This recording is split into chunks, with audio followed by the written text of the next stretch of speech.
aho uherereye hose ndagushuhuje wowe ukomeje kutugaragariza ko ukomeje kubana natwe mu makuru n'ibiganiro tugenda tubategurira umunsi ku wundi, kandi nizere ko rero buri umwe wese ameze neza cyane. Nanjye ntago nabura kubifuriza imigisha y'Imana, amahoro y'Imana, uburinzi itanga kugira ngo bijye bibana namwe umunsi ku wundi, dore ko mbona iyi si tugezemo, iki kinyejana turimo ari icy'agahinda, ari icy'umubabaro, ari icy'ubugome, ari icy'ubuhemu, ari icy'ubwicanyi navuga yuko buteye ubwoba hirya no hino mu bice dutuyemo. Ni Hot News TV rero nibiba bikomeje gusohoka mu bitangazamakuru, aho ngenda umuhungu wanyu Mr. Habu Big Baby Mind the Joke, bityo nkabamba nguhaye ikaze kugira ngo tubane muri aya makuru, kandi shimira wowe warangije kora subscribe ndetse ndashishikariza nawe utari wayikora kuyikora kugira ngo ujye ubasha kubana natwe umunsi ku wundi. Reka twanzike n'amakuru yacu yo muri aka kanya. Gusa ni inkuru ibabaje ku kigero cyo hejuru. Ushobora kwibaza impamvu umuntu afata umwanzuro wo kuba yahitana abana be yibyariye ndetse n'umugore bikakuyobera. Gusa biteye agahinda, birababaje, ariko bamwe bati buriya abantu benshi basigaye bafite trauma, ariko reka ibingibi byo tubyihore turaza kubigarukaho. Reka tubanze twirebera inkuru. Ni inkuru y'umubabaro rero, akaba ari inkuru y'umugabo waje kuba yakwica abana bagera ku 8 nyuma y'uko yabanje gukomeretsa umugore we, ndetse muri aba bana 8 abana 7 akaba ari abe yabyaranye n'uwo mugore we, undi akaba ari mubyara we. Urumva ko nawe ni nkuwe, abana bose arabicara arabarangiza, uwo mugore nawe asigara ari inkomere, bamujyana kwa muganga ku buryo bivugwa yuko nawe kugira ngo abeho bigoranye. Yabishe rero abarashe, dore ko ari umugabo wo muri Leta Zunze Ubumwe za Amerika. Reka dusome inkuru mwumve. Amakuru avuga ko umugabo yarashe abana 8 barimo 7 be barapfa. Ni mu gitondo cyo kuri iki cyumweru, aho umugabo w'imyaka 31 y'amavuko witwa Shamari yishe arasha abana 8. 7 muri abo bana bakaba ari abana be bwite yabyaranye n'umugore we, akaba yabiciye mu mujyi wa Shreveport muri leta ya Louisiana.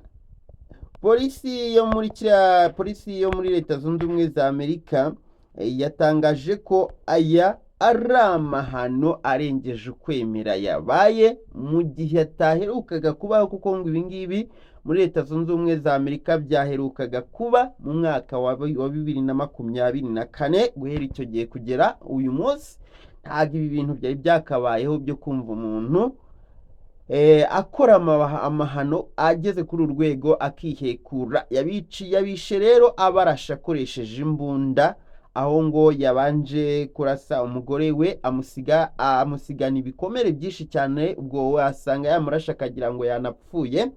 Arakomeza ajya mu nzira irimo abo bana ndetse bari kumwe ngo n'undi mudamu, arabarasa ndetse n'uwo mudamu bari kumwe nawe aramukomeretsa bikomeye cyane.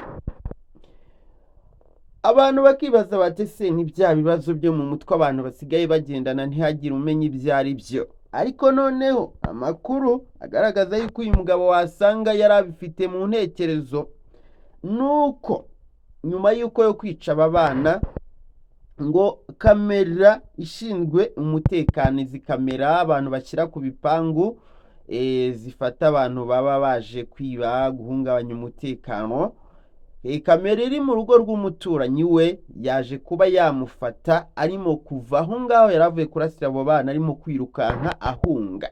Ukibaza ati se abaye ari umuntu ufite ikibazo cyo mu mutwe, akaba yakoreshejwe wenda no kuba afite ikibazo cyo mu mutwe, yaba yahungaga iki?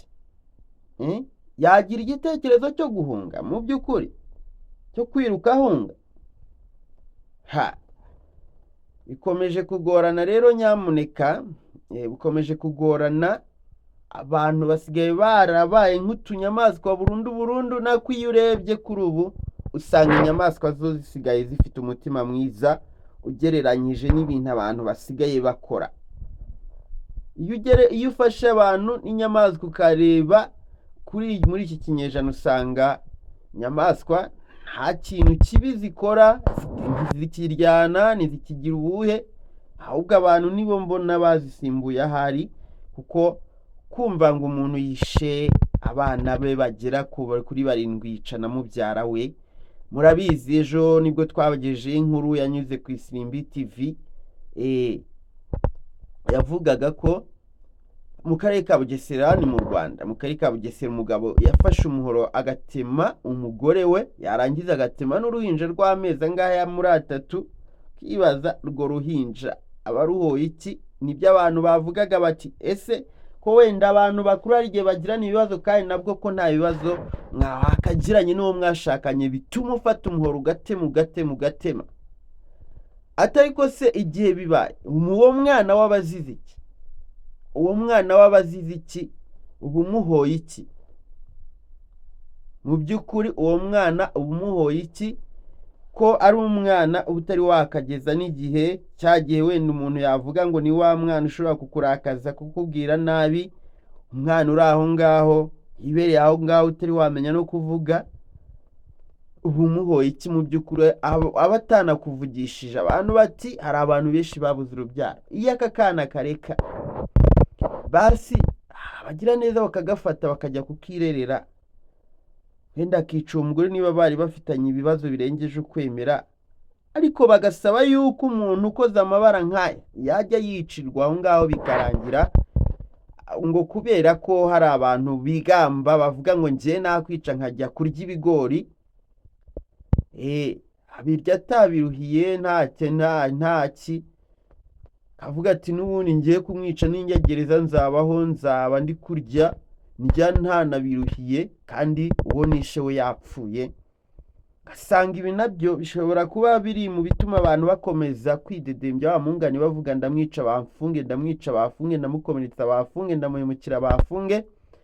Bakavuga batari ko nubwo nabyo byagira ingaruka wenda zizabaho, kubera byo agiye akora amano nk'aya bakamwicira aho ngaho, mu bantu 10 bagakoze ayo mahano hajya hagira nka 5 bavuga bati ndacyakeneye kubaho nanjye badahita bandangiza.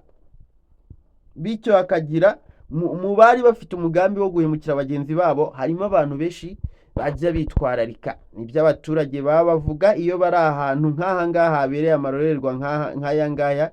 Kandi koko biba bibabaje, kuko byari binababaje urebye ukuntu ababyeyi, abadamu, abagabo bari barimo gutamarira bavuga bati ibintu umugabo akoze inzego z'umutekano zamuturekeye ubundi natwe tukakwereka. Umugabo ati namwishe kubera yuko yanzaniraga inzaratsi azimufata. Abantu ati se ko ayo makuru ntayo tuzi, nta no mu nshuti zawe ntawe ubizi, yazanye inzaratsi ubura n'umuntu biganiriza. Ibyo bintu bibaho. Bikomeje kugorana rero ngayo, abo bana ni bitabye Imana, Imana ibakire mu bayo. Uwo mugore wo mu Rwanda Imana imwakire mu bayo n'urwo ruhinja rw'uruziranenge. Hanyuma nta kundi nta kindi no ese tuvuge ngo iki mwuka byaramwe ko nta kindi warenzaho kubutabazura. Hari ibishoboka umuntu yagira icyakora bakazuka, ariko twebwe ubwo bushobozi ntitubufite. Ngayo nguko rero.